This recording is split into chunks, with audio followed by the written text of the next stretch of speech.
Good evening, everyone. This is your evening news recap, your nightly news podcast on all the news that I come across throughout the day, giving you my take as somebody who aspires to be a politician in the near future.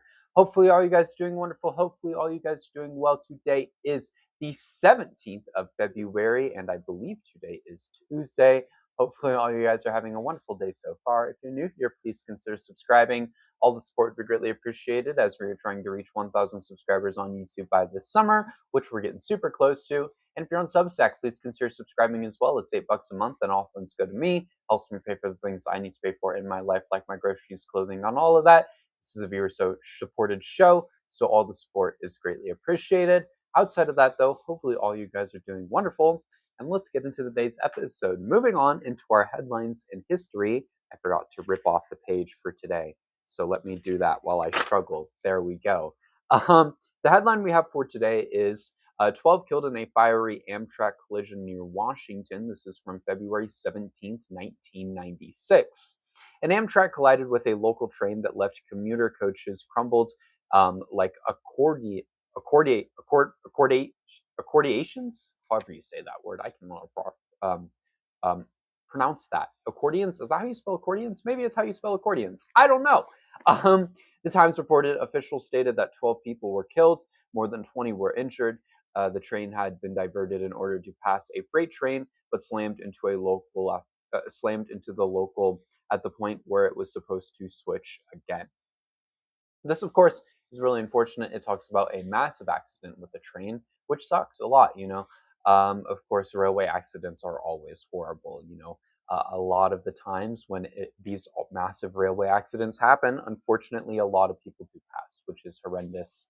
And it's unfortunate that was the case in this scenario as well. It's not something I've heard about, per usual, I guess. So that is definitely something interesting. And with that being said, let's get into our headlines from today, which are also quite interesting. Moving on to our highlight, there's something I wanted to talk about before we get into this episode. That one being that not all trans people are shooters. I shouldn't have to make this or talk about this in the video, but following an insane amount of comments that I have received on all of my pages in the past 24 hours, I felt the need to bring awareness to this once again, because sure, why not? Trans people are not committing shootings regularly. In fact, it is highly impossible for that to be the case. There are approximately 2.8 million trans people in the United States, compared to a total population of over 341 million. A very, very extremely small minority, right? Since 2013, trans people have committed 5 school shootings, less than 0.1% of all situations, whereas white men on average have committed around 49% of all of these shootings. Also, recent comments about trans people being propped up by Epstein as well. Those are so dumb and wild and absurd. Trans people have existed way before Epstein. They will exist way after Epstein. Whatever the man was doing, it does not matter. Whatever he was doing to prop up research or support, it does not matter. That is completely entirely different from the existence of trans people. It really is. Transgender people are not a problem, nor do they attack you in any way or impact your life negatively, right? They are actively being used as a scapegoat by the far right and the current administration, who is far right. And it's because they need someone and something to blame things for. We've seen it all throughout history over and over again. There is always a scapegoat. We're seeing it right now with, populations of brown people and people from Latin America, right? It's not something that's okay at all. It's not. It's people being used as a scapegoat. It's what we're seeing with ICE and immigrants as we speak. If you think trans people are a problem, you don't even know what problems are, and you should probably do some research for yourself. Anyways, that's all I have on my 2 cents on that one. I got an insane amount of comments saying that I was a shooter and I was going to commit a shooting just because of my appearance. And I think that's dumb. That really pissed me off to read. And I think it is so dumb that people think that way. Not every single person is like that. It's not like what was it? I was like some people. I'm forgetting the term that people use, but like it's a term for something being a regular thing. It's not like a regular thing. It's not. It's under 1%, which is horrendously, or not horrendously low. Horrendously is not a good thing, thankfully, it's very low, right? Trans people are not committing these shootings. I don't know why that stigmatism exists. It's a lie from the far right to blame the trans community on something that they are not actually doing. If you look at the numbers, it's a lot of white men. Um, Anyways, moving on into our segment about ICE today, a 2-month-old baby that was detained by ICE has now been hospitalized. A 2-month-old baby in ICE custody has been sent to the hospital for bronchitis and has become unresponsive, according to his mother. According to Congressman Joaquin Castro, the boy's life is in danger because of the ICE facility and its conditions. According to Castro, the infant in the facility has been there for around 3 weeks, and they weren't able to get him assistance sooner because of a lack of a doctor. Why the hell is a 2-month-old baby in a nice facility? Like, that is insane on so many levels. This was supposed to be the worst of the worst, and a 2-month-old baby is there. That is insane. There's no reason ever why the hell that should be the case at all. And it's fucking disgusting to hear. Not to mention the fact that he couldn't get help because there wasn't a doctor.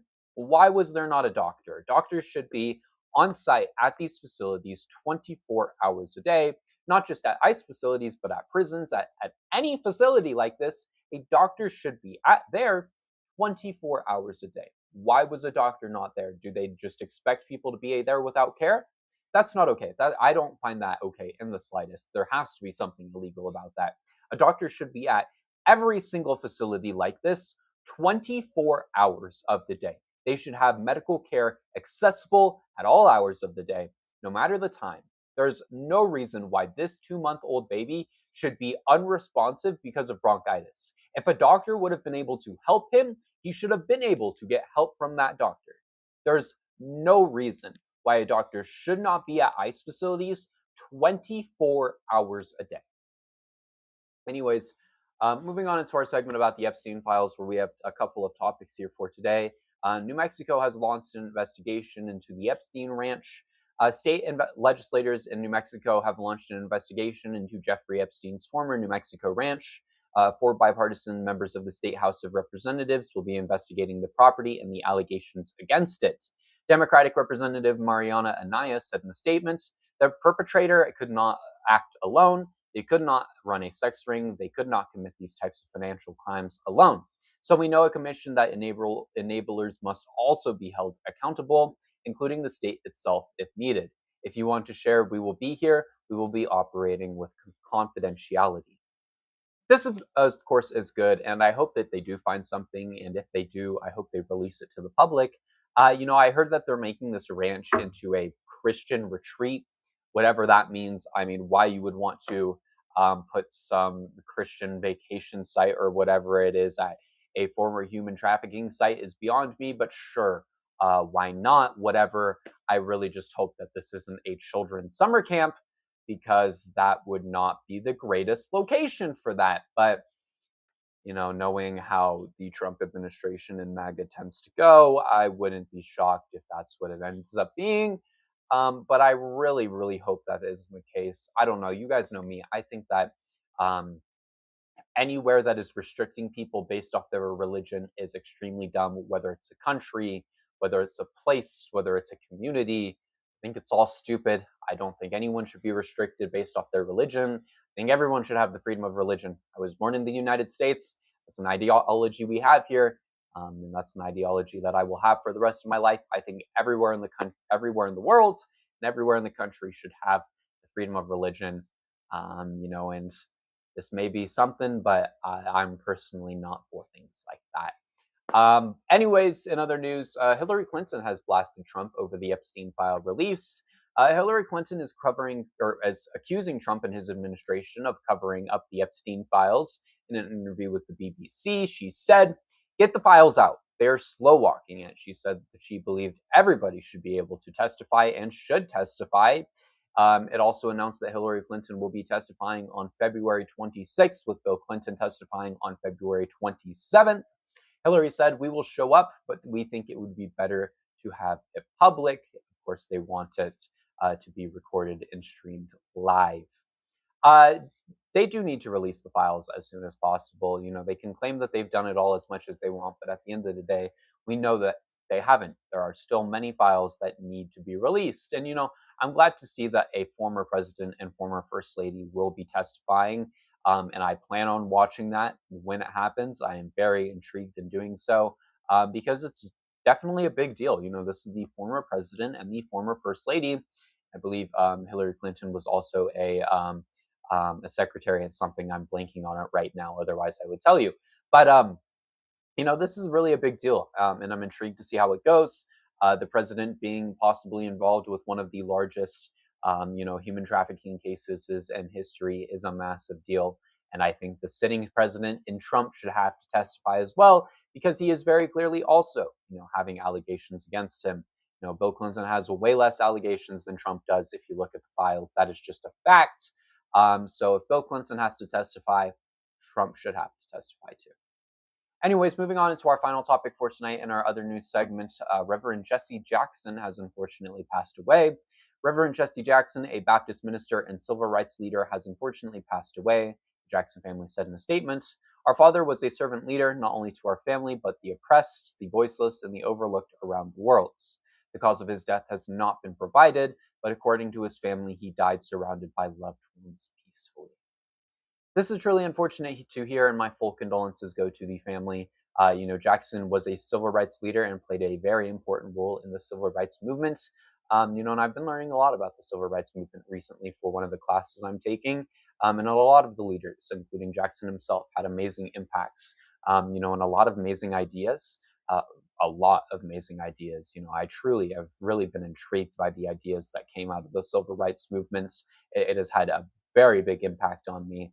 But if only more of them could have lived longer. Truly, it would have been nice to see the kind of impacts that people like Malcolm X, Martin Luther King Jr., and all these other individuals could have had if they, unfortunately, did get to live longer. Outside of that, though, hopefully all you guys enjoyed today's episode. It has definitely been a very interesting day in the news world, that is for sure. If you're new here, though, please consider subscribing. All the support would greatly appreciated as we are trying to reach 1,000 subscribers on YouTube by this summer. Like I said, we're getting super close. We're like 70 away. So drop a subscribe if you're new. All the support would be greatly appreciated. And if you're on Substack, please consider subscribing as well. It's $8 a month. This is a viewer-supported show. All the support is greatly appreciated. Outside of that, I think that's all I have for today. So thank you all so much for watching today's episode. I want to thank our paid subscribers in Sean Zone and Nan. And I will see you all in tomorrow's episode.